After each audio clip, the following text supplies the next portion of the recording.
This video is about using markers to change key in Mixcraft. So the reason you would do this is because you've ended up with quite a cohesive project, but it's a little bit boring because the same loop has been going on over and over again.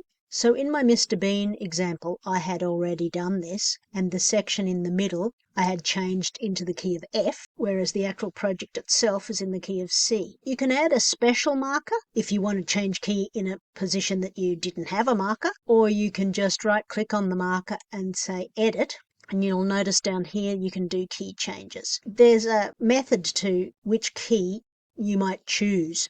I generally suggest choosing either the key a fifth below or the key a fifth above. You can't change from major to minor using this method. It can't be done in Mixcraft, but you can change to a higher or lower key. So a fifth above or a fifth below is a very common and smooth change for reasons we will learn later.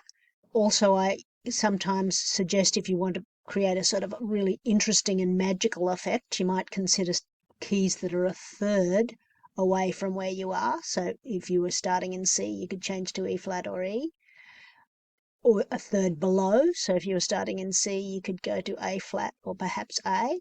And I've also heard students do good work when they've done incremental key changes, going up gradually by semitone from C to C sharp to D to E flat and so on. It's a simple matter, and when you do it, you'll notice that it actually shows you what key you're in at that moment in time. So when I click on bar 13, the project now tells me I'm in F, whereas over here at the ending, I'm back in C because it certainly makes the project a lot more interesting. So as an example of the phenomenon, I've just popped in a piano 2 loop from Dramatic Chill Out, which sounds like this.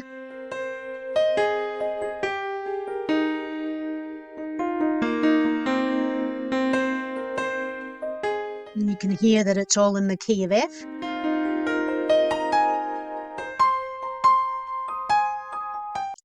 So what about if I pop in a marker at this location here, and I change the key from F to the key a fifth away from F, which would be C. And let's just see, I'll go 2 bars before, and you should be able to hit the key change now.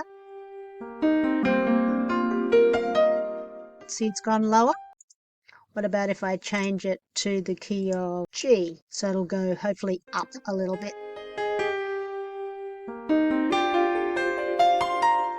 See, this key change gives a real sort of fresh and brightening approach, or the opposite, depending on what you choose. There's not a lot of precise control, but you can experiment with a couple of things, and then perhaps after 4 bars, I might head back into the original key. So you can make your key changes a particular colour to sort of separate them out from other markers, but you can also give them a nice title so you know what that marker is actually there for. And so let's hear ourselves going back from G back to F. So this is an idea for making your assignment more dramatic at certain points, where you really feel like you need a lift, where you feel like there's been a section where the loops have sort of been carrying on too long and it's a bit dull. Key changes don't have all that much effect on percussion loops. They mainly affect pitched instruments.